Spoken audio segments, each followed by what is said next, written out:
मैं पर्देदार माहौल और सख्त माहौल में रहने वाली लड़की, जिसकी जिंदगी में एक बड़ी तब्दीली ने उसकी जिंदगी को मफलूज कर दिया है। तकरीबन 8 साल पहले हमारे घर में मेरे बड़े भाई के एक दोस्त आए। वो डॉक्टर बन रहे थे। काफी देर वो मेरे घर वालों से गपशप करते रहे और रात हमारे घर में कयाम किया। मेरे वालिद साहब को वो बहुत अच्छे लगे। घर वालों ने काफी अच्छी खिदमत की उनकी। हमारे यहाँ बहुत सख्त माहौल था। बेटियों को किसी गैर के सामने आने की इजाजत नहीं थी, इसलिए मैं उनसे ना मिल सकी। और जब वो हमारे घर को छोड़ने वाले थे तो इत्तेफाक से मैंने उनको देख लिया, मगर वो मुझे ना देख सके।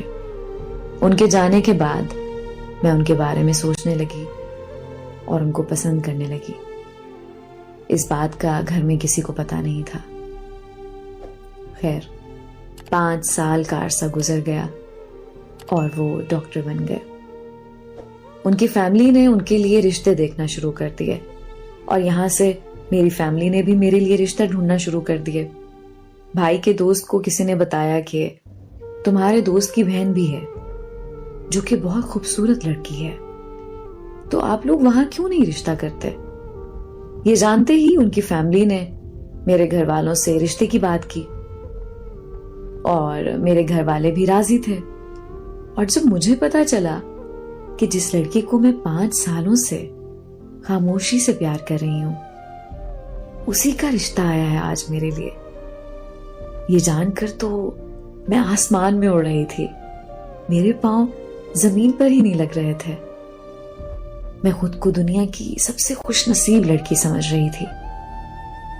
उनके घर वालों ने कहा कि हमें लड़की की एक तस्वीर दिखाएं कि वो दिखने में कैसी है। मेरे वालिद साहब ने साफ इनकार कर दिया कि हम तस्वीरें नहीं दिखाते होते, आप लोग आए और लड़की को देखकर पसंद कर जाएं। बस वालिद साहब की इसी जिद की वजह से उन्होंने इनकार कर दिया कि जो तस्वीर नहीं दिखा सकते वो बहुत तंग सोच के लोग हैं, इसलिए उन्होंने अपने बेटे का रिश्ता कहीं और कर दिया और हमारे घर कॉल की कि आप सब लोगों ने लाजमी शिरकत करनी है हमारे बेटे की मंगनी में। हमारा फैमिली रिलेशन था, तो मैंने भी बहुत जिद की कि मैंने भी मंगनी में जाना है और कुछ नहीं होगा अगर मैं भी चली गई तो। वालिद साहब को बड़ी मुश्किल से मनाया अम्मी ने और हम सब उनके यहां चले गए। जब उनकी फैमिली ने पहली बार मुझे देखा तो वो सब दंग रह गए कि इतनी खूबसूरत लड़की को हमने खो दिया।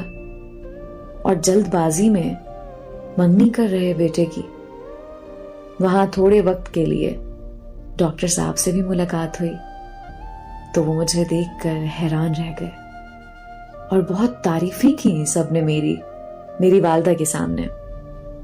बहुत मुश्किल से मैं अपनी पसंद को किसी और का होता हुआ देख रही थी।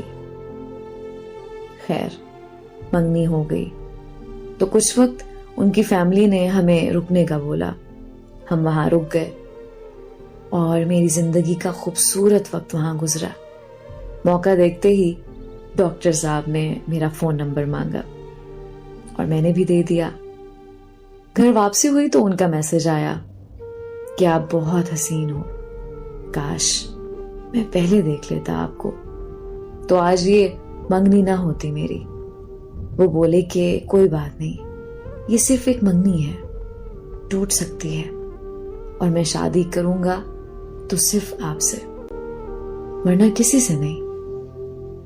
मैं बेवकूफ लड़की भी समझ बैठी और हमारी बात होने लगी।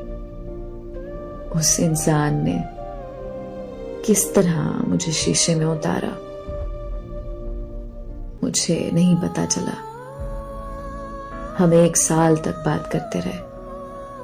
वो रोज कहते तुम जैसा हसीन नहीं देखा, रोज मेरी तारीफें करते, रोज झूठ बोलते कि जब से तुम्हें देखा है अपनी मंगेतर से बात नहीं करता, और मैं ये बात सच समझ लेती। एक दिन मेरे भाई ने मेरे मैसेज देख लिया उसको शदीद गुस्सा आया। मेरे घर में जैसे कयामत छा गई। मुझे बहुत मारा घर वालों ने और मैं बहुत परेशान हुई, तकलीफ में आई। मुझसे फोन तक खींच लिया गया। जब मेरे भाई और वालिद साहब ने उससे बात की तो वो अपने वादों और कस्मों से मुकर गया और बहुत बड़ा झूठ बोला कि आपकी बेटी ही ठीक नहीं है। मुझसे गलत ताल्लुक रखती रही, मेरे पीछे पड़ी रही। उस इंसान ने मुझे मेरे घर वालों के सामने कहीं का ना छोड़ा। आज तक मेरा अपने घर वालों से सामना नहीं हो पाता। मैं एक मुजरिम ना होते हुए खुद को एक मुजरिम समझती हूं। आज 2 साल बीत गए हैं इस वाकये को, लेकिन मुझे अभी तक समझ नहीं आई कि हुआ क्या है मेरे साथ। मुझे किस बात की सजा मिली है।